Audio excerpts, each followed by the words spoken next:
Marketing क्या है, creativity या फिर माइंडसेट? माइंडसेट। सेल्स स्किल है या फिर confidence? Skill with confidence. Wow. LinkedIn है जिसमें हम सब लोग ज्यादा एक्टिव रहते हैं आजकल, अपॉर्चुनिटी है, वॉइस है? Opportunity. It is a big pool of opportunities if you use it wisely. Startup pressure है या पैशन? पैशन है तो वो प्रेशर कभी नहीं बनेगा। सक्सेस लक है या कंसिस्टेंसी? कंसिस्टेंसी। बहुत अच्छा प्रोडक्ट है, मार्केट में डिमांड भी है, लेकिन फिर भी नहीं बिक रहा। लेकिन सिमिलर प्रोडक्ट सेम मार्केट में बहुत अच्छा बिक रहा है और बहुत अच्छा बिजनेस भी जनरेट कर रहा है। प्रॉब्लम कहाँ पे है? इसी प्रॉब्लम और गैप को एनालाइज करने के लिए आज मेरे साथ है दीपाली गुलाटी जी, जो मार्केटिंग एंड ब्रांडिंग कोच हैं, कॉर्पोरेट ट्रेनर हैं और बहुत सारे कंपनीज और उनकी मार्केटिंग टीम को मार्केटिंग एंड ब्रांडिंग के ऊपर में ट्रेन कर चुके हैं। Welcome Deepali ma'am for today's discussion. Thank you Girish ji, pleasure being here. Thank you so much, thank you ma'am. आज बहुत इम्पोर्टेंट और बहुत ज्यादा मेरे ख्याल से क्रिटिकल टॉपिक भी है जिसके ऊपर हम बात करने वाले हैं कि सेम प्रोडक्ट है, एक कंपनी ने बनाया, मार्केट में बेचा और वो ब्रांड बन गया, लेकिन दूसरी एंटरप्रेन्योर ने उसको बनाया, वो मार्केट में अच्छा नहीं कर पाया, वो या तो शॉप बन के रहेगी या फिर सर्विस प्रोवाइडर बन के रहेगा। तो ये गैप क्या है, क्यों ऐसा हो रहा है? मार्केट में अगर एक ब्रांड बन रहा है, एक सिर्फ शॉप पे रह रहा है, तो उनकी मार्केटिंग टेक्निक्स में डिफरेंस है। They are not able to place their product in front of their customers the way it should be. क्योंकि प्रोडक्ट बिकता तब है जब आप इमोशनली कनेक्ट होते हो। एक ब्रांड तब बनता है जब वो इमोशंस के साथ कनेक्ट हो जाता है, एक ब्रांड वैल्यू बन जाती है, तब आपके साथ लोग रिटेन कर पाते हैं। जब आप वो इमोशनल कनेक्ट बना लेते हो ना, तो एक ब्रांड लॉयल्टी बनने लग जाती है, वो लोग बार बार खरीदने लग जाते हैं और वहीं वो एक सेलर ब्रांडिंग की तरफ जाना शुरू करता है।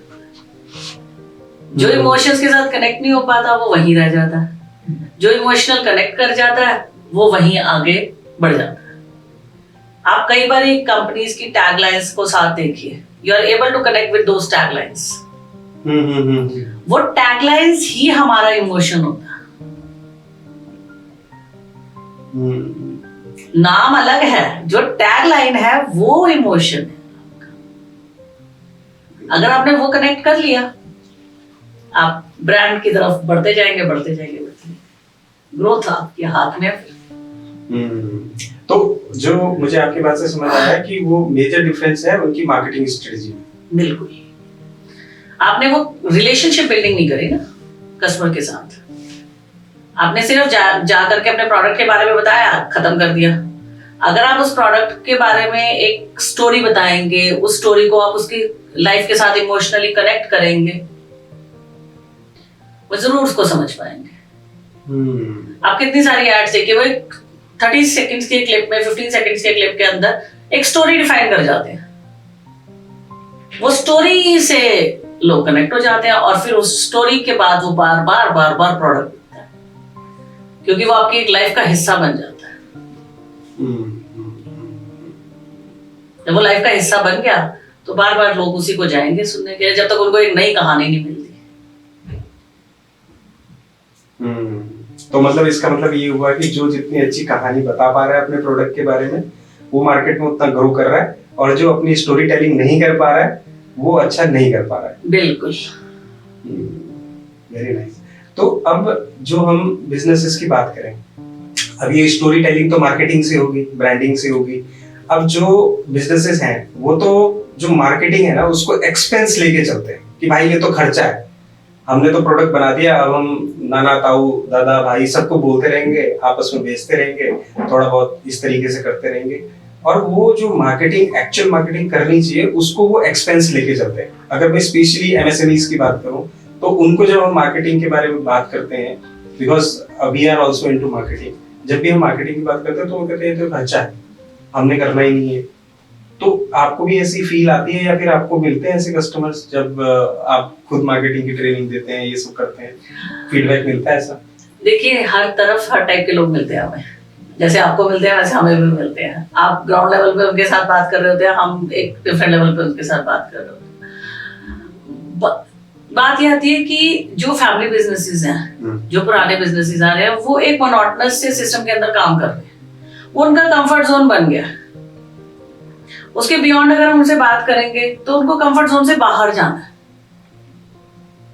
और वो होता क्या है कि हमारे जोन इस तरीके से चलते हैं, कंफर्ट जोन से बाहर निकलेंगे तो हम जाते हैं फियर जोन में, अगर हमने फियर जोन को ओवरकम किया तो हम जाते हैं ग्रोथ जोन में। तो इसीलिए वो होता क्या है कि कंफर्ट जोन से वो बाहर निकलना ही नहीं चाहते, क्योंकि उनको ये लगता है कि ये एक्सपेंडिचर करके हमें क्या रिजल्ट आएगा, they are not able to foresee, they are not able to understand the importance of it, क्योंकि शायद उनको अभी तक वो इम्पोर्टेंस बताने वाला राइट पर्सन ही नहीं मिला था, वो उस चीज को समझ ही नहीं पाए थे। अभी तक वो सिर्फ वर्ड ऑफ माउथ के हिसाब से चल रहे थे, उसके बियॉन्ड जो दुनिया एग्जिस्ट करती है वो उसके पास कभी उसके बारे में सोचा ही नहीं, समझने की कोशिश नहीं करी, कभी ट्रायल्स नहीं हुए, कभी कुछ नहीं किया, राइट। तो वो चीज है कि अगर आप अपने कंफर्ट जोन से फियर जोन में जाओगे ही नहीं तो आप ग्रोथ कैसे लोगे। तो इसीलिए तो मैक्सिमम एमएसएमईज ही रह जाते हैं, लार्ज स्केल इंडस्ट्री में जा ही नहीं पाते वो। आपको अपने प्रोडक्ट की रीच बढ़ानी पड़ेगी ना, तभी तो आपकी भी ग्रोथ बढ़ेगी। और प्रोडक्ट की रीच बढ़ाने के लिए आपको मार्केटिंग डिफरेंट वेज में अडॉप्ट करनी पड़ेगी। आप सिर्फ वर्ड ऑफ माउथ से नहीं कर सकते, there are many other marketing techniques जो आपको अडॉप्ट करनी पड़ेगी। अब मैम एक चीज ये है, you are into corporate trainings, you are into marketing, आप स्ट्रेटजीज भी सेट करते हैं बहुत सारी मार्केटिंग कंपनीज के लिए। तो मेजरली आपको क्या चैलेंज क्या लगता है? अगर सपोज मान लीजिए फॉर एग्जांपल मैंने कहा कि जो ट्रेडिशनल बिजनेसेस हैं, अभी तो जो नए एंटरप्रेन्योर आ रहे हैं उनको ये सब पता है कि हाँ मार्केटिंग से ही आगे कुछ होगा, बिकॉज अगर प्रोडक्ट उतना पावरफुल नहीं है तो मार्केटिंग अगर पावरफुल है तो निकल जाता है, फिर भी निकलता है। तो जो ट्रेडिशनल बिजनेसेस हैं, मैं या फिर एमएसएमईज की बात करूं, तो वहां आपको क्या चैलेंज आता है when you are talking them about the marketing? सबसे बड़ा प्रॉब्लम आता है ट्रस्ट फैक्टर। अच्छा, मेरा प्रोडक्ट है, जैसा मैं बता सकता हूँ कोई और नहीं बता सकता। क्योंकि होता क्या है, इंडस्ट्री शुरू ऐसी ही होती है, एक ने शुरू करी, उसके साथ 2-3 और सपोर्ट सिस्टम आएंगे, फिर 4 हो जाएंगे, फिर 6 हो जाएंगे। वो एक कंफर्ट एरिया बन रहा है, वो उसके अंदर जो चीजें स्प्रेड हो रही हैं वही हो रही हैं। ट्रस्ट फैक्टर वहां बन गया है। अब उसके बियॉन्ड अगर आप 4 या 5 मार्केटिंग वाले इकट्ठे करते हो तो वहां पर ट्रस्ट फैक्टर नहीं बनता। They keep on doubting. आज इन्होंने ना 20 कॉल्स दिखाई हैं, पर 20 कॉल्स करी हैं, 20 लोगों को मिले थे, हाउ टू वेरीफाई? यहां पर सबसे बड़ी प्रॉब्लम आती है। They are not able to believe in their own people. You need to understand कि वो अगर आप उसके ऊपर बिलीफ दिखाओगे, they can be the biggest pillar of your organization. अगर आप उसके साथ टेस्टिंग करोगे, चलो डाल के देखते हैं करेगा नहीं करेगा, एक जो चीज आप शक से शुरू करोगे ना, उसके रिजल्ट्स आपको कभी पॉजिटिव नहीं। You trust the person कि आपने उसको स्किल बेस पे हायर किया है, आप अपने इंटरव्यू प्रोसेस को ट्रस्ट करो, आप अपनी जजमेंट को ट्रस्ट करो, आप दूसरे को मत ट्रस्ट करो, एटलीस्ट आप अपनी जजमेंट को तो ट्रस्ट करो। आप अपनी जजमेंट के ऊपर ही डाउट कर रहे हो कि वो काम करेगा या नहीं करेगा। आपने उसको एक रिस्पॉन्सिबिलिटी दी है, लेट द पर्सन प्रूव ना। जब आपने शुरू किया था, जब आपने फर्स्ट टाइम प्रोडक्ट बेचा था, आपको पहला पीस बेचने में कितनी दिक्कत हुई थी। अब आप कुछ नया शुरू कर रहे हो तो जिसके ऊपर रिस्पॉन्सिबिलिटी दे रहे हो उसके ऊपर भी तो ट्रस्ट करो। आप जितना ट्रस्ट करोगे वो उतने ही कॉन्फिडेंस से आगे जाएगा। अगर आप उसके ऊपर शक करोगे, उसके अंदर एक फियर हो जाएगा, वो वहां पर जा करके वो अपना 100% कभी नहीं दे पाएगा। तो यू नीड टू अंडरस्टैंड कि आप एक पिलर बना रहे हो, आप अपनी नई चीज की नींव रख रहे हो। नींव जितनी स्ट्रांग होएगी उतना रिजल्ट्स अच्छे आएंगे। एक क्वेश्चन मेरा फिर आ गया तो जैसे हमने मार्केटिंग की बात करी, अब जो हम बड़े कॉर्पोरेट्स की बात करते हैं, they are into marketing as well as into the branding. अब जो कॉमन है, जो हम एमएसएमईज की बात करते हैं या फिर छोटे स्मॉल बिजनेसेस हैं, उनको मार्केटिंग और ब्रांडिंग में फर्क पता नहीं होता, कि वो समझते हैं कि यार मार्केटिंग कर दिया तो वही ब्रांडिंग है। तो अगर आप डिफरेंशिएट कर दें मार्केटिंग एंड ब्रांडिंग को तो शायद उनको समझने में इजी होगा। सर मार्केटिंग एंड ब्रांडिंग में वही चीज है जो मैंने पहले बताया कि marketing is simply telling about your product. Sir ये मेरा प्रोडक्ट है, इसके ये फीचर है, ऐसे। बट अगर आप उस चीज की इंपॉर्टेंस इंसान को उसकी लाइफ में समझा पाओ कि how my product will enhance your life, will make your life better, will give you this kind of additional benefits, आपका ये काम आसान कर देगी, या आपका लाइफस्टाइल ऐसे बेटर कर देगी, या इसके होने से ये बेनिफिट्स होंगे, आप वो अगर उसको इंपॉर्टेंस समझा दोगे ना, तो आपका प्रोडक्ट अब ऑटोमेटिकली ज्यादा बिकेगा और वो ब्रांड की तरफ जाना शुरू हो जाएगा। वही सिंपल प्रोडक्ट ट्राई करके, मार्केट प्रोडक्ट ट्राई करके नहीं बिकेगा, फिर तो आप वो शॉप वाले ही रह जाओ। बिग ब्रांड्स बने ही ऐसे हैं, आप किसी भी ब्रांड की हिस्ट्री पढ़ के देख लीजिए, उन्होंने अपनी इंपॉर्टेंस दूसरे की लाइफ में जनरेट करी, तभी हुआ है। क्योंकि हमारा प्रोडक्ट बिकता ही दो चीजों से है, हम कोई भी प्रोडक्ट है ना वो बिकता दो ही चीजों से है, either that is a necessity, ठीक है, आज की डेट में दो ही चीजें नेसेसिटी में रह गई है, grocery, medicine, these are the necessity. अब इसके beyond everything is luxury, right?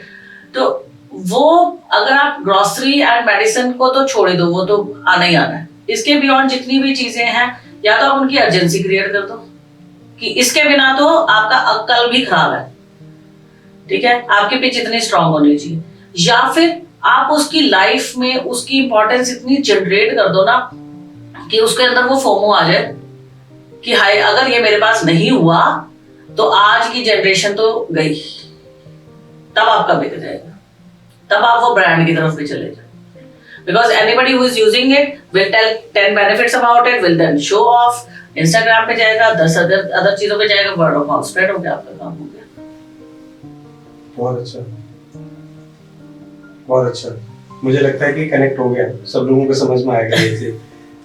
और जैसे आपने कहा कि अर्जेंसी क्रिएट करो, तो अर्जेंसी ये किसी स्पेसिफिक प्रोडक्ट के लिए भी हो सकती है या फिर मतलब ये फॉर ऑल प्रोडक्ट हो सकती है? फॉर ऑल प्रोडक्ट हो सकती है sir, it can be for any product. अच्छा, आपकी कहानी में वो अर्जेंसी आनी चाहिए ना।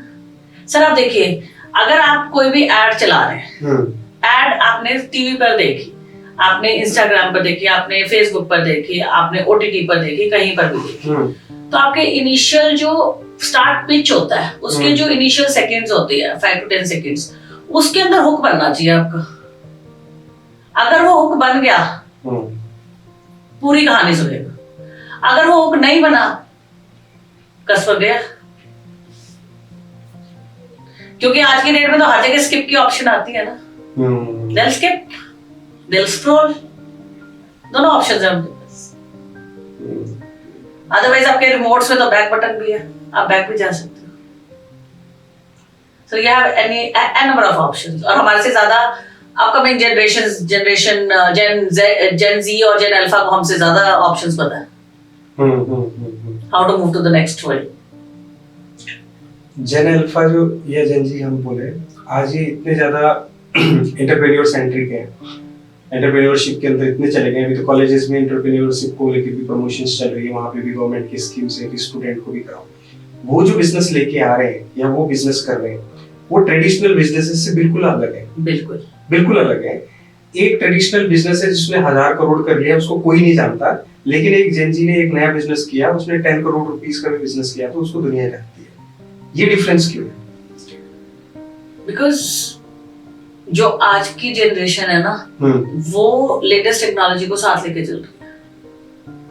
वो बिहाइंड द सीन्स भी दिखाएगी, वो अपनी पूरी स्ट्रगल भी दिखाएगी, वो अपना प्रोडक्ट लॉन्च भी दिखाएगी, वो प्रोडक्ट के टाइम पे मेंटोर्स कौन कौन है वो भी बताएगी, वो सब कुछ बताएगी। तो वो डे 1 से अपने ऑडियंस के साथ कनेक्टेड है।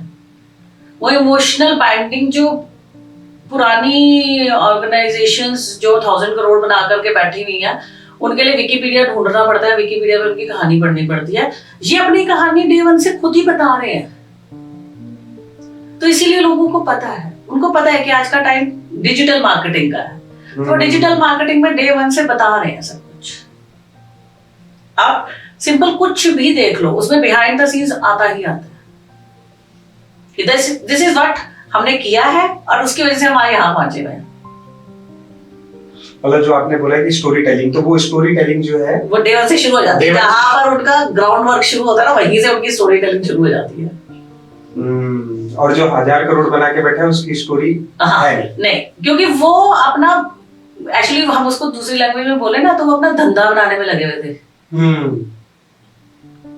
उनको अपने पुश्तैनी बिजनेस को या उन फैमिली बिजनेस को या उसको स्केल अप करने में उसमें था। हाँ, ये मेरे दादाजी ने सेटअप किया था, आगे फादर ने चलाया है, आगे मैं चला रहा हूँ, तो वो उसको करते करते मल्टीपल करते करते 1000 आ गया। तो वो उनको इस टेक्नोलॉजी पे अभी शिफ्ट होने के लिए तो फिर उनको कंफर्ट जोन से फियर जोन फिर ग्रोथ जोन में जाना पड़ेगा। ये तो है ही उसी जोन के। यहाँ पे जनरेशन गैप आ रहा है।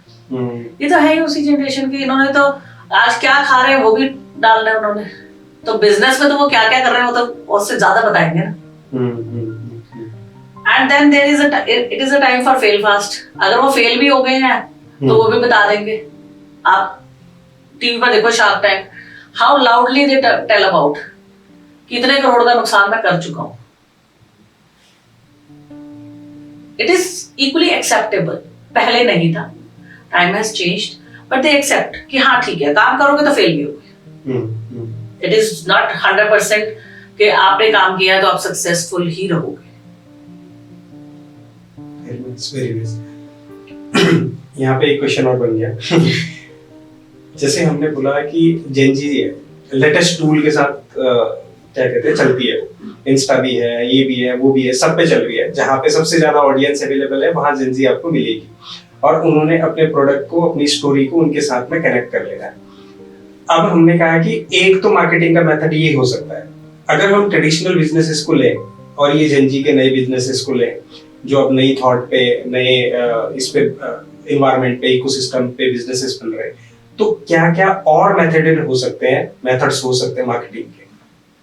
सर सबसे इम्पोर्टेंट है, देखिए आज की डेट में अगर किसी ने भी कुछ भी नया करना है, मैं मान लीजिए मैं आज एक फैक्ट्री बनाने जा रही हूँ, मैं कहती हूँ मुझे सप्लायर चाहिए, ठीक है, मुझे रॉ मटेरियल के सप्लायर चाहिए, मुझे लेबर के लिए पता चलना चाहिए लेबर कॉन्ट्रैक्टर कहाँ से मिलेगा, मुझे एजेंसीज चाहिए जो मेरी ESIPF वाला कर दे काम मेरा, मुझे और मल्टीपल और चीजें चाहिए। तो हाउ वुड आई सर्च?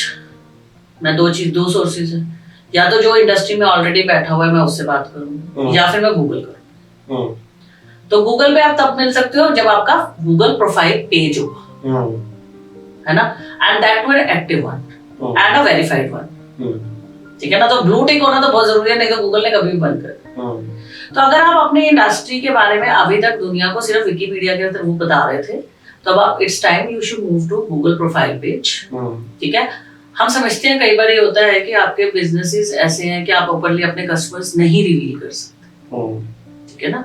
तो वहां पर आपको अपना उस पे आप रिव्यूज मत लीजिए, बट एटलीस्ट उसके ऊपर आप अपने बाकी सारा काम कर लीजिए। उसके ऊपर आप बुकिंग्स ले सकते हैं, उसके ऊपर आप अपने प्रोडक्ट्स कर सकते हैं, ऑफर्स जनरेट कर सकते हैं, उसके ऊपर आप अपनी इंडस्ट्री के प्रोडक्ट्स की वीडियोस डाल सकते हैं, सब कुछ कर सकते हैं, ठीक है ना। तो जिसको इंस्टाग्राम नहीं पता, जिसको फेसबुक नहीं पता, जिसको यूट्यूब नहीं पता, उनको गूगल तो पता ही है, इतना पुराना हो चुका है, तो वो गूगल पे तो आपको ढूंढ ही सकते हैं ना। वहां वो अनदर वे है आपका मार्केटिंग करने, ठीक है। एक और चीज है मार्केटिंग में कि आप कोलैब्स कर सकते हो, कोलैब्स कर सकते हो। जैसे हमारे पास ये वाउचर्स होते हैं, वाउचर्स आते हैं ना, तो वाउचर्स के थ्रू भी आपकी मार्केटिंग बहुत अच्छी हो जाती है। ऑफर्स वहां पर आप जनरेट कर सकते हैं। अब आप गूगल पे के ऑफर्स देखो, कितने सारे आते हैं रिवॉर्ड पॉइंट्स में, ठीक है ना। This is kind of a collab,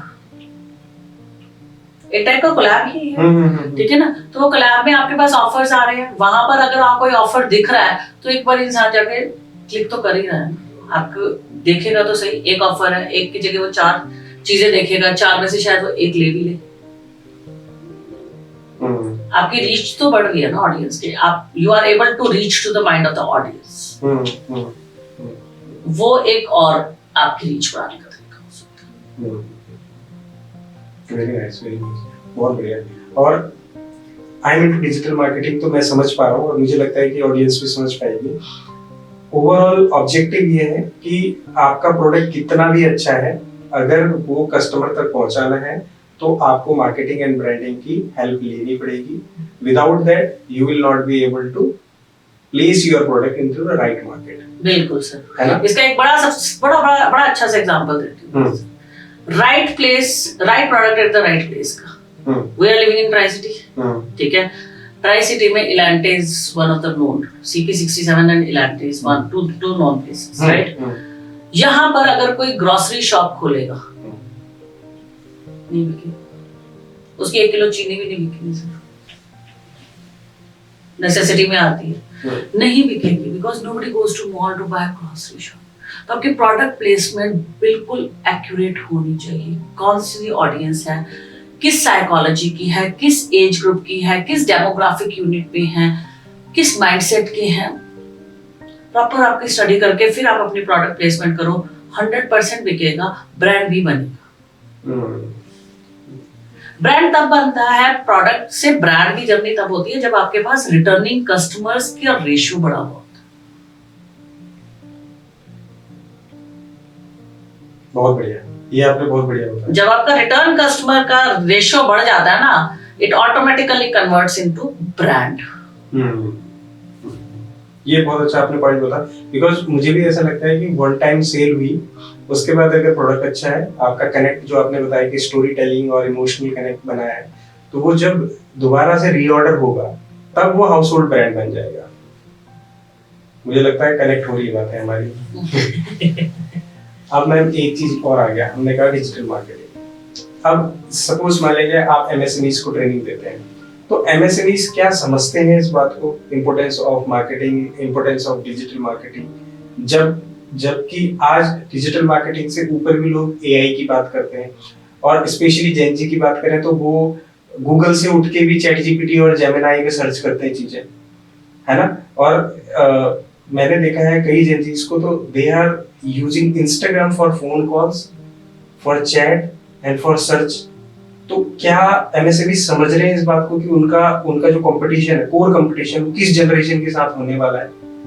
sir MSMEs के ना चैलेंजेस बहुत डिफरेंट है। अगर हम उनके पेन पॉइंट्स पे बात करें ना, तो जो होलसेलर्स है ना, उनके पेन पॉइंट्स बहुत डिफरेंट है। उनके पेन पॉइंट्स ऐसे डिफरेंट है कि मैं बताती हूँ। अब एक सिंपल सा आप ये लगा लो कि एक स्क्रू बेचने वाली फैक्ट्री है, स्क्रू बनाती है, नट बोल्ट बनाती है, उसका एक नट बोल्ट नहीं बिकता, ठीक है ना? उसके जाते हैं पूरे के पूरे बड़े बॉक्सेस। अब बड़े बॉक्स का जो प्राइस है वो उसका जा रहा है कि हाँ एक पीस इतने का है और ये पूरा का पूरा बॉक्स इतने का पड़ गया, multiply by this much amount, ठीक है? अगर वो सिंगल पीस पर 10 पैसे का भी डिफरेंस आता है तो वो कॉस्टिंग कहाँ जाती है, और उसका बल्क ऑर्डर का कॉस्ट कहाँ चला जाता है, उससे उसका प्रॉफिट लॉस बहुत डिफरेंट हो जाता है। तो उनके उसमें बहुत सारे ऐसे एमएसएमईज हैं जो ओपनली अपना बिजनेस अपने कस्टमर्स नहीं डाल सकते। ये उनका बहुत बड़ा चैलेंज है सर, बहुत बड़ा चैलेंज है, और इसी वजह से वो अपने कंफर्ट जोन से बाहर नहीं आ पाते, क्योंकि हमारे लिए 10 पैसा कुछ नहीं है। आज के डेट में अगर आप किसी बच्चे को बोल दो कि 10 पैसा पकड़ और जाके कुछ ले आ, उसको नहीं पता। बट आप यही बात 10 पैसे की किसी ऐसे में एमएसएमई में करो ना, तो उनको पता है कि वो 10 पैसा जाकर के उनके कितने करोड़ पे डिफरेंस डालेगा। ये एक बहुत बड़ा चैलेंज आता है। आप किसी कस्टमर का रिव्यू डाल दो, किसी कस्टमर, हम कहते हैं ना, we should be able to connect with the real audience testimonials to connect with the audience, ठीक है ना? तो वो रियल कस्टमर टेस्टिमोनियल्स की बात अगर हम उनके साथ करते हैं ना, तो वो कहते मैम हमारा तो कस्टमर गया, हमें नहीं आता वो कस्टमर वापस। फिर अगर हमने ये काम कर दिया तो फिर हमारे पास सिर्फ टेस्टिमोनियल रह जाएगा, बिजनेस तो सारा खत्म। वो बेशक उसके पास 10,000 का बिजनेस आ रहा था या उसके पास 1 करोड़ का बिजनेस आ रहा था, सब खत्म। क्योंकि आपको आपके सामने सर ब्रांड लॉयल्टी आज की डेट में नहीं है। ब्रांड लॉयल्टी हम कस्टमर से नहीं एक्सपेक्ट कर सकते, बिकॉज आज की डेट में इतनी सारी ऑप्शंस हो गई है ना मार्केट में लोगों के पास कि ब्रांड लॉयल्टी खत्म हो चुकी है, they want to try everything. तो एमएसएमई के चैलेंजेस भी उस हिसाब से बहुत बढ़ते जा रहे हैं।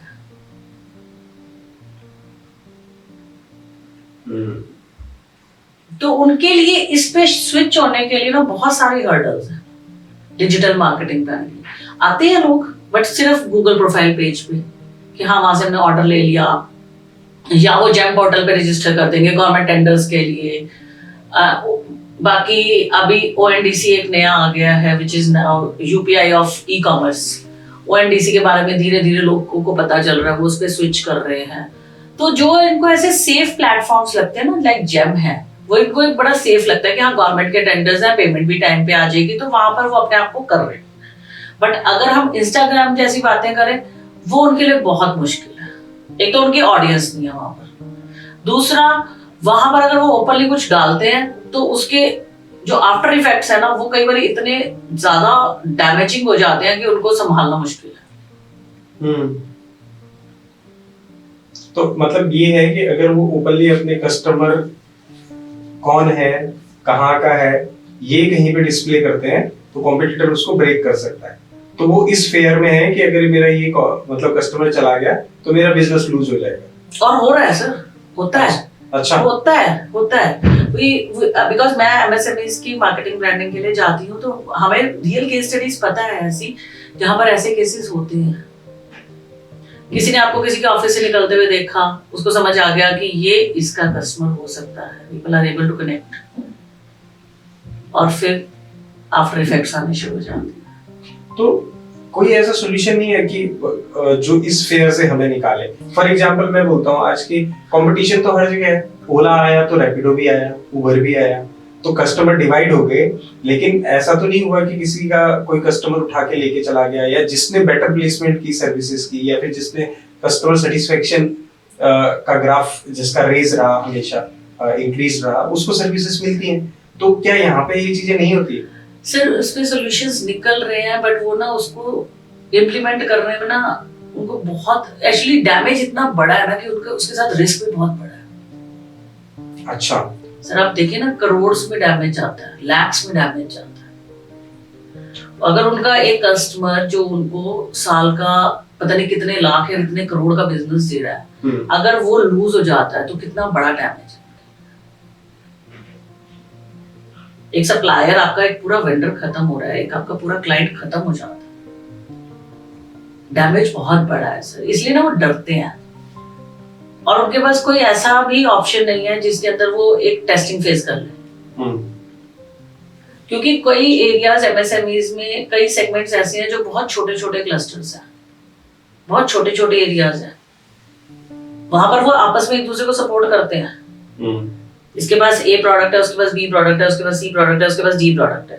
कोई एक एक्सटर्नल मेंबर आएगा तो उसको गाइड कर देंगे, मेरे पास ये मिल जाएगा, उसके पास वो मिल जाएगा, उसके पास वो मिल जाएगा, उसके पास वो मिल जाएगा। बट अगर कोई बाहर से उन्हीं एबीसीडी वालों में से किसी कोई और प्रोडक्ट लेके आ जाता है तो फिर उसको संभालना बड़ा मुश्किल हो जाता है, क्योंकि वो फिर सबको हिला के चला जाता है। वो वैसे उनकी यूनिटी है, वो सारे प्रोडक्ट्स आपस में एक दूसरे के बिकवा देंगे, बट जो बाहर वाला आ जाता है ना, वो डैमेज संभालना उनके लिए बड़ा मुश्किल है, और वो आते रहते हैं। और वो भी चैलेंजेस आते रहते हैं।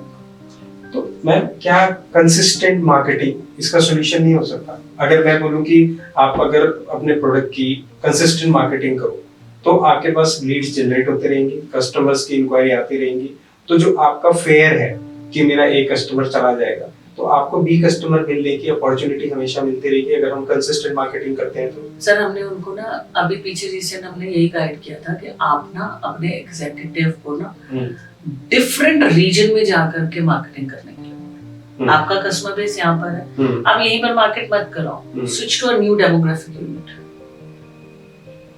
ट्राई ओवर देयर, ताकि रिस्क कम हो जाएगा and you will be able to reach to new market, reach to new audience. Try आप वहां कर सकते। बट जो बहुत एथिकल है फिर उनके लिए आ जाता है, मैम अगर हम किसी की मार्केट खराब करेंगे तो कोई हमारी भी तो कर सकता है ना। नहीं तो ये तो ओपन कंपटीशन है। वही बात है ना कि वो ओपन कंपटीशन नहीं समझ पाते ना, और मुझे लगता है उनको ये लगता है कि हम किसी और की मार्केट खराब कर देंगे क्योंकि वो भी तो किसी से तो ले ही रहा है ना सामान, जो अपनी इंडस्ट्री चला रहा है वो किसी और से तो ले रहा है ना, कहीं और तो बेच ही रहा है ना, तभी तो उसका भी चल रहा है, उसका भी एक साइकिल चल रहा है। अब आप उसके साइकिल में जाओगे तो कर्मास रिपीट मेरी साइकिल में भी कोई और आएगा। वो इस चीज में बहुत बिलीव करते हैं सर एमएसएमईज, वो कर्मास वाला जो सर्कल है ना वो उसमें बहुत ज्यादा बिलीव करते हैं, बिकॉज मैं पंजाब के एमएसएमईज के साथ बात करती हूँ तो उसमें ये वाली चीज तो है।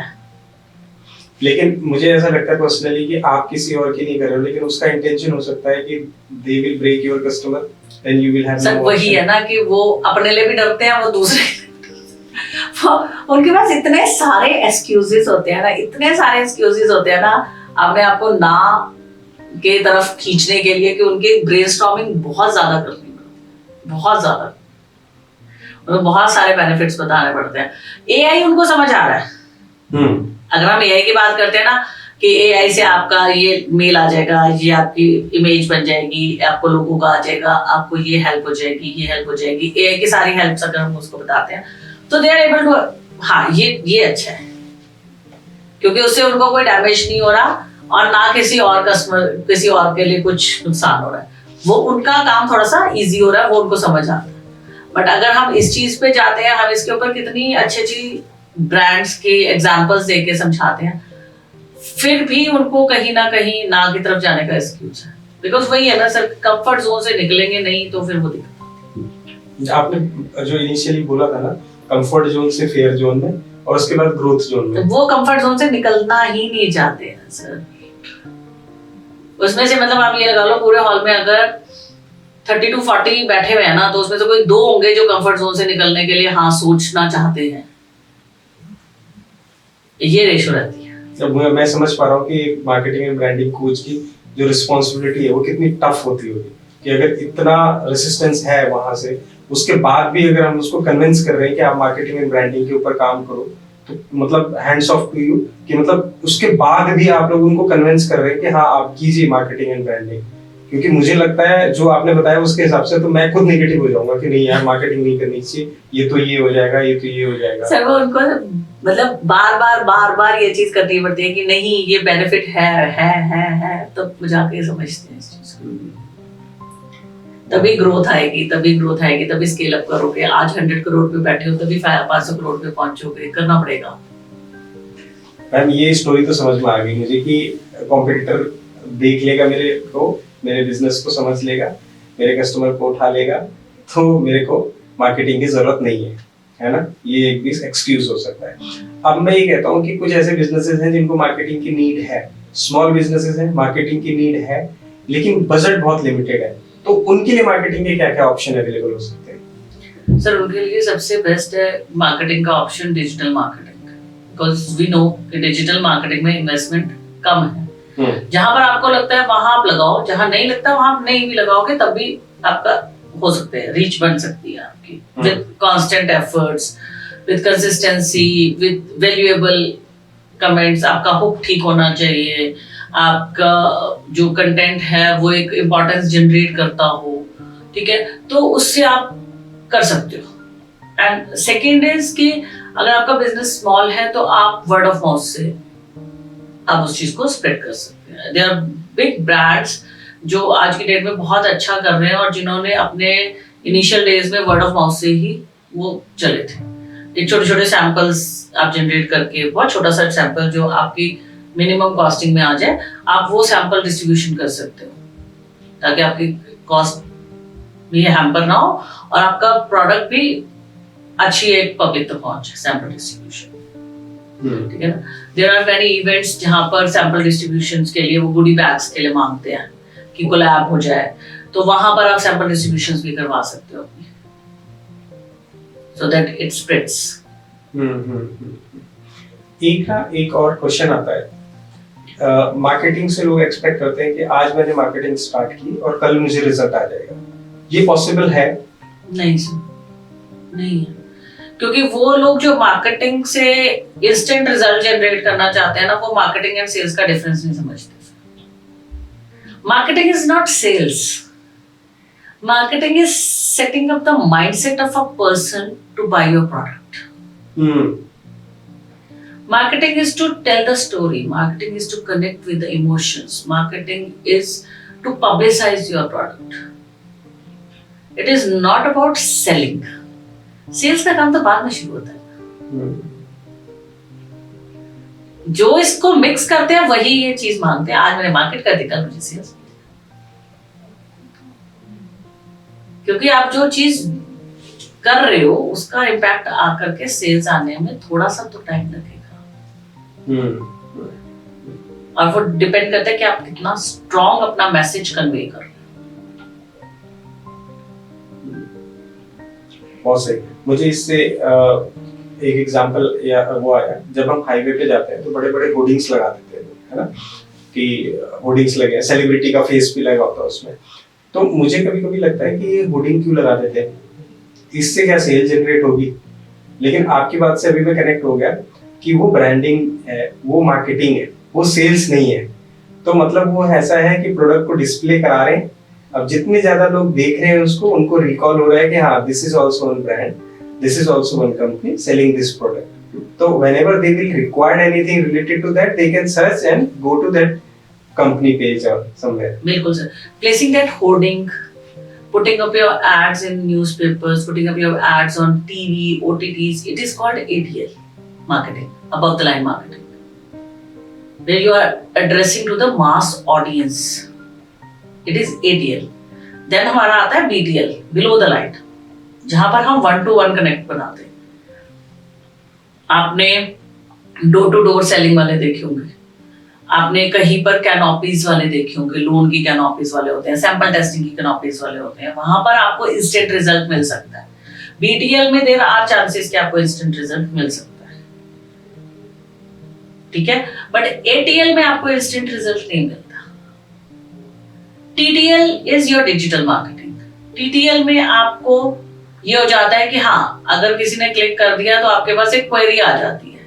ऑर्डर्स भी आ सकते हैं, चांसेस कम होते हैं. शॉप नाउ के ऑप्शंस में जाकर के कुछ, अगर आपका ऑफर इतना ब्रिलियंट है तो फिर वहां से ऑफर्स आ सकते हैं. अदरवाइज जनरली लोग अपने डाउट क्वेरीज डाल देते हैं इंस्टाग्राम, फेसबुक वगैरह में. तो वहां पर ये है कि आप कौन सी मार्केटिंग स्ट्रेटेजी, किस चीज के लिए, किस प्लेटफॉर्म के लिए, कितने इमोशंस के साथ कैसे कनेक्ट कर रहे हो, उसके ऊपर. आपका प्रोडक्ट क्या मांगता है?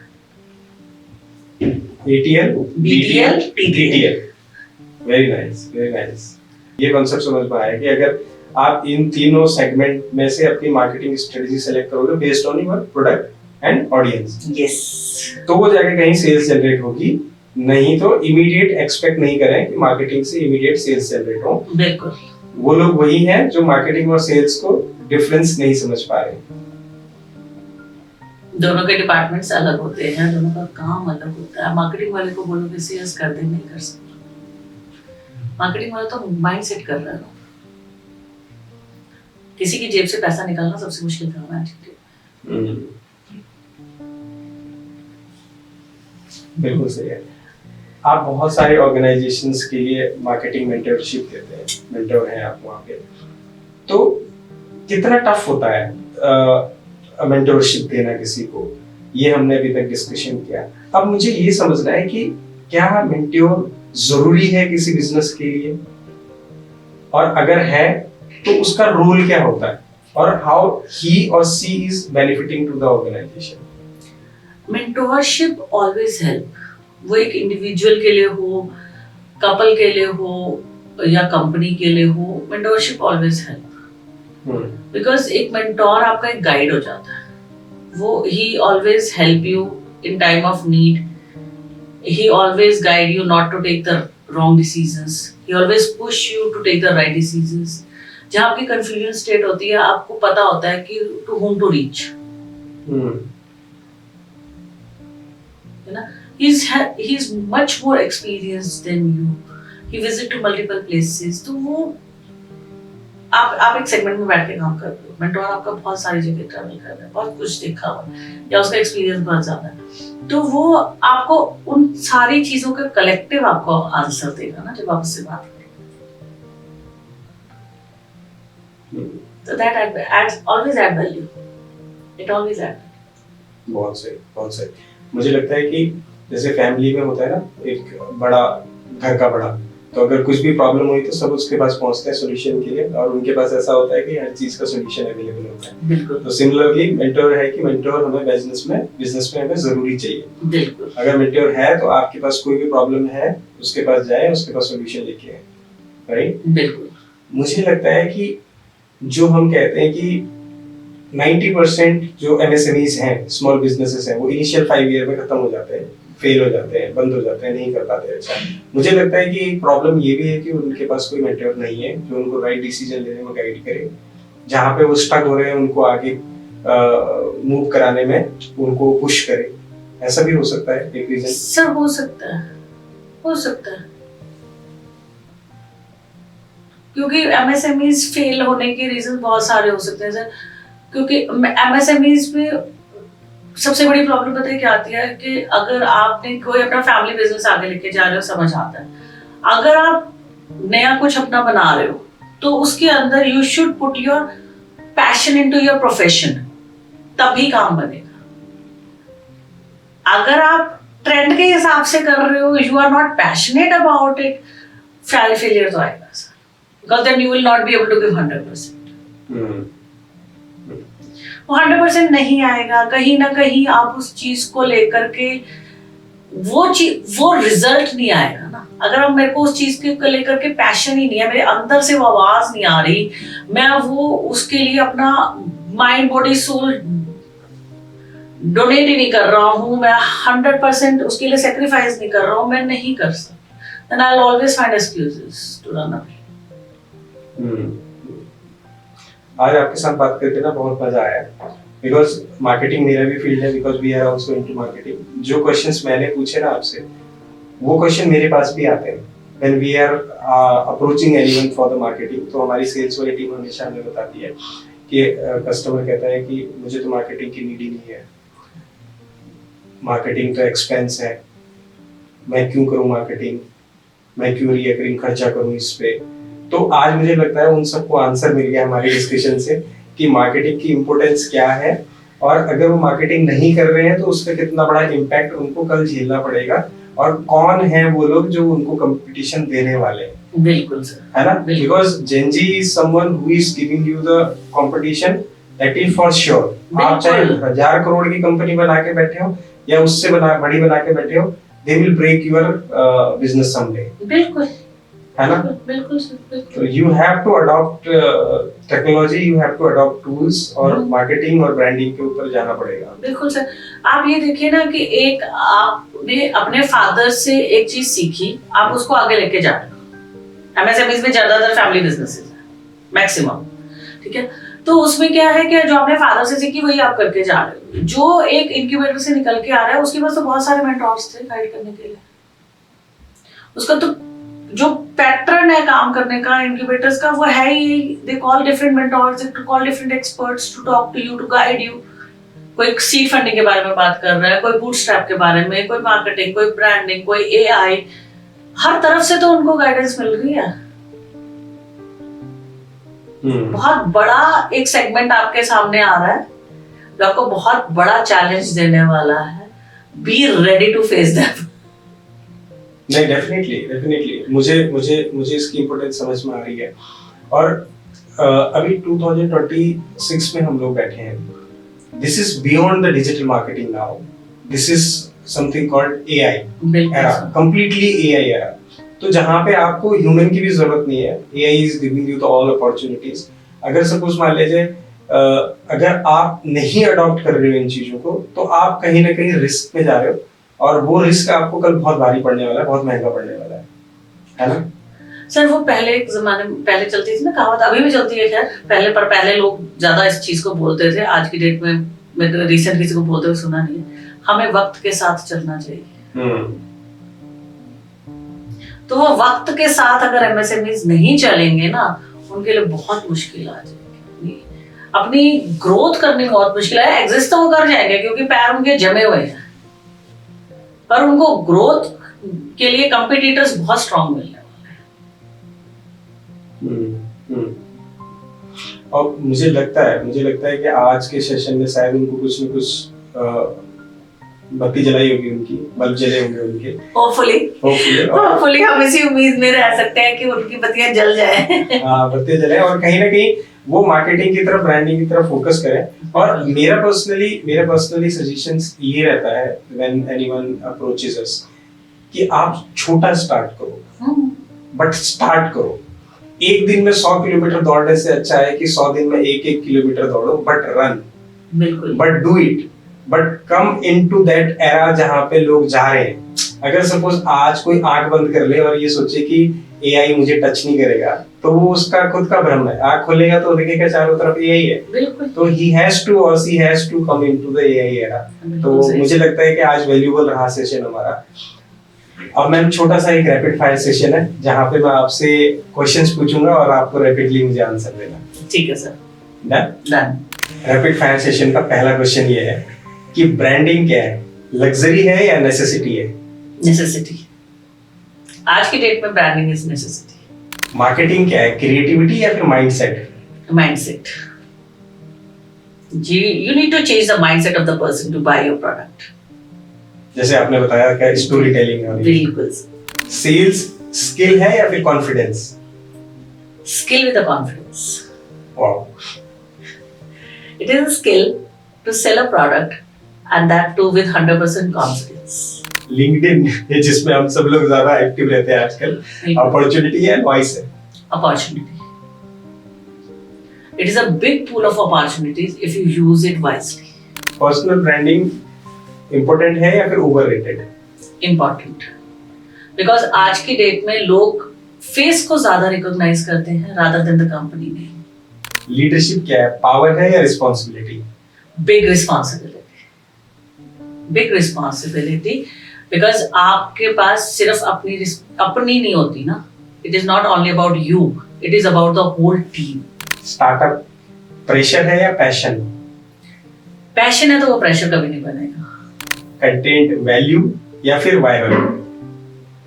वैल्यूएबल कंटेंट हमेशा वायरल हो जाता है। सक्सेस लक है या कंसिस्टेंसी? कंसिस्टेंसी। स्पेशली अगर हम डिजिटल मार्केटिंग की बात करें तो you have to be consistent, वरना लोगों को बहुत ज्यादा टाइम नहीं लगता आपको भूलने में। Very good. मुझे लगता है आज सारे आंसर सबको मिल गए। Why digital marketing, why marketing and why branding, बिल्कुल सब कुछ मिल गया। और मुझे लगता है कि हमारे इस डिस्कशन के बाद जो लोग मार्केटिंग नहीं करवा रहे होंगे, स्पेशली अपने बिजनेस के लिए या अपनी पर्सनल ब्रांडिंग नहीं कर रहे होंगे, तो मुझे लगता है कि वो लोग आज कहीं ना कहीं पिंग जरूर करने वाले हैं कि हमें मार्केटिंग स्टार्ट करवा दो और मेरे को नंबर दे दो जो मेरी मार्केटिंग करने वाला है। बिल्कुल सर। बहुत मजा आया मैम आपसे बात करके, और स्पेशली मुझे बहुत अच्छा लगा बिकॉज ये मेरे बहुत क्लोज था टॉपिक, और मुझे लगा कि किसी ऐसे पर्सनैलिटी से मैं बात करूं जो इसमें एक्सपर्ट हो, because you are into marketing and branding coaching, और आप बहुत सारे कॉर्पोरेट को और पर्सनैलिटीज को इस पर्टिकुलर टॉपिक पे ट्रेन कर रहे हैं, उनको मेंटरशिप भी दे रहे हैं। तो मुझे लगता है कि आपके साथ डिस्कशन करके और जो आंसर्स मिले वो बहुत वैल्यूएबल थे। Thank you so much and thanks a lot for be here. Thank you so much. Thank you so much sir, मुझे भी बहुत मजा आया। इतने इंटरेस्टिंग क्वेश्चंस, इतना मतलब उन चीजों के साथ कनेक्ट करना जो रोज मेरी जिंदगी का पार्ट है। Thank you so much sir. Thank you, thanks a lot ma'am, thank you so much.